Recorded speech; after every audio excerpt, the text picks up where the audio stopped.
Tangkap ikan memakai jala, ikan dimasak di depan tenda. Ayo pemain diaspora tetap bertahan di Eropa.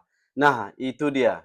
Akhir-akhir ini kita melihat satu persatu pemain diaspora kita balik kampung dengan main di Liga 1. Memang itu tidak ada masalah, sah-sah saja, betul kan? Tapi yang kita sayangkannya adalah pemain masih muda, pemain yang masih bisa bersaing di Eropa, tapi kembali ke Liga 1 Indonesia. Itu yang kita sayangkan. Dan rumornya sekarang ya tentunya Martin Paes dirumorkan akan bergabung dengan Persib Bandung.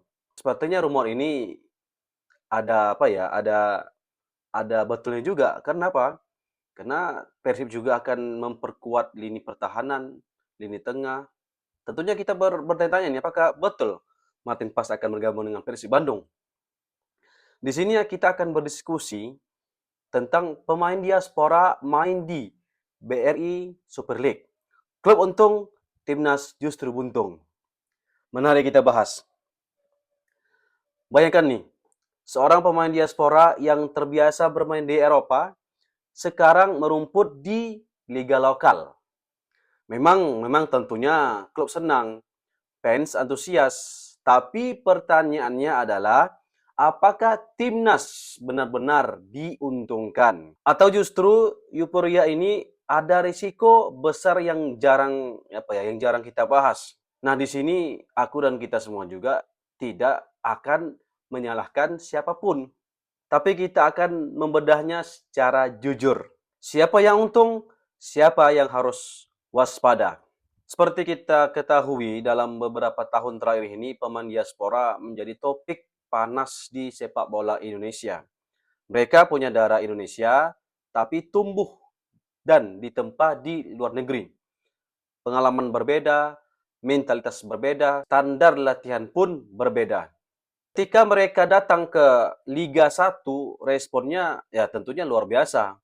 Media ramai, stadion pasti penuh, klub mendapat sorotan.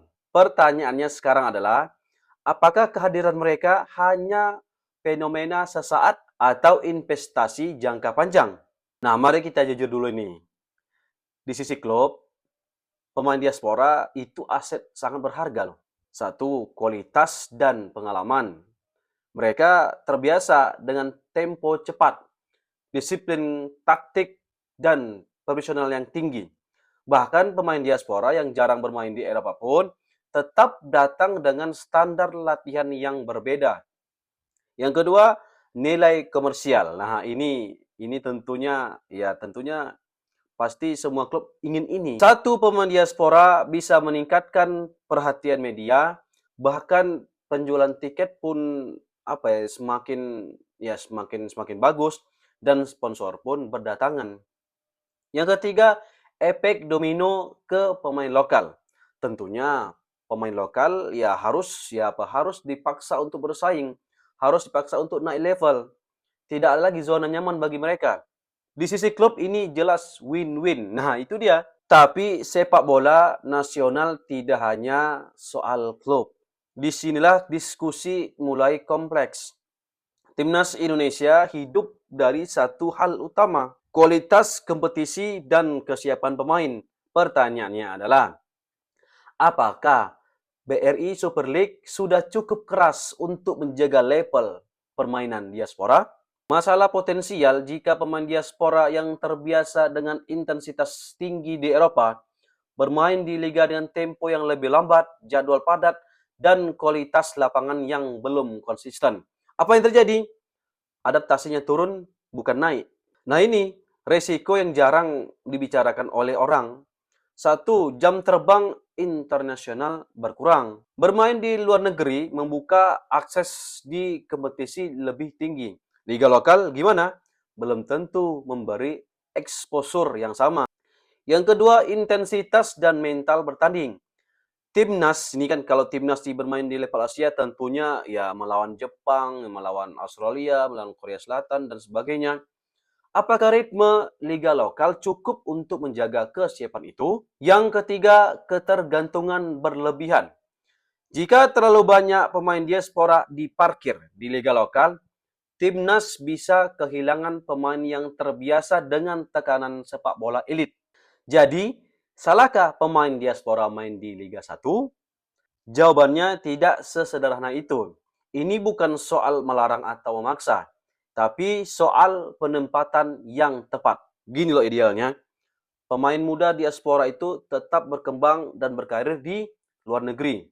Pemain matang boleh pulang, membawa dampak untuk klub yang dibelanya atau membawa dampak positif ke liga kita. Selanjutnya, klub menaikkan standar latihan khususnya untuk klub Liga 1. Selanjutnya, liga berbenah bukan sekedar euforia. Jika tidak, yang terjadi adalah klub untung jangka pendek, timnas stagnan jangka panjang. Itu tadi yang saya katakan bahwa ada rumor Martin Paes ingin bergabung ke Persib Bandung. Kan sebelumnya ada juga rumor bahwa Joy Polpesi sudah hampir deal dengan Persib Bandung. Dan begitu juga ada rumor Oli Remeni semakin dekat dengan Maung Bandung. Menurutku pribadi, ini bukan sebagai solusi. Karena mereka kan umur mereka tergolong masih muda, tentunya masih bisa bersaing di level tertinggi Eropa maupun di liga lain. Jadi menurut hematku ya tak perlulah gitu kan merekrut Martin Paes untuk memperkuat penjaga gawang Persib atau merekrut Oli Remeni untuk memperkuat di lini depan. Ya hematku memang tak perlu. Karena ini akan berdampak bagi timnas Indonesia jika mereka pulang kampung, akhirnya mereka downgrade. Ini yang tidak kita inginkan. Akhirnya pemain timnas juga semakin menurun karena pemain diaspora yang kita banggakan karena mereka ini merasakan level tertinggi sepak bola, ya tentunya ya mereka bermain di Eropa. Misalnya kalau melihat dari dampak supaya Liga 1 ini semakin baik levelnya kan kalau misalnya ada pemain diaspora datang gitu kan, seharusnya tak perlu pemain diaspora. Kalau misalnya klub-klub di Liga 1 ini mempunyai keuangan yang bagus atau finansial yang sehat, ya beli saja pemain asing yang bagus CV-nya di Eropa dan tentunya akan berdampak baik di level kompetisi. Tak perlu klub-klub Liga 1 yang mempunyai keuangan yang sehat itu membujuk atau membawa pulang pemain diaspora untuk bermain di Liga 1. Itu menurutku pribadi. Aku ini kan bukan fans kemarin sore, aku ini menjadi boboto sudah 15 tahun yang lalu. Tentunya aku ingin sekali melihat Persib Bandung juara kembali dan berbicara banyak di level Asia. Tapi untuk kali ini aku sungguh tidak setuju Persib Bandung membujuk pemain diaspora kita yang bermain di luar negeri untuk bermain di Persib Bandung. Kalau teman-teman tidak setuju denganku, boleh counter pendapatku ini di kolom komentar. Itu menurutku pribadi saja. Tentunya agak kecewa juga. Kemarin itu Tom Hai, Eliano main di Liga 1. Kenapa? Karena mereka ini kan masih mampu bersaing di level tertinggi sepak bola. Mereka bisa bersaing di era divisi dan sebagainya. Tapi mereka bermain di Indonesia. Sorry to say, jangan ada lagi klub Liga 1 dalam tanda kutip mengganggu pemain diaspora yang berkarir di luar negeri. Kalau kan Joy Profesi ya boleh juga karena umurnya sudah 33 tahun itu tidak masalah. Pemain diaspora bukanlah masalah, mereka adalah peluang. Tapi setiap peluang punya risiko. Pertanyaannya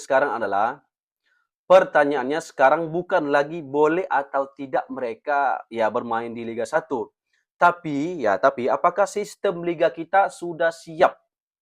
Menurut kalian, apakah pemain diaspora di BRI Super League lebih banyak membantu atau justru membatasi potensi timnas Indonesia? Tulis pendapat kalian di kolom komentar. Terima kasih, hatur nuhun. Horas. Assalamualaikum warahmatullahi wabarakatuh.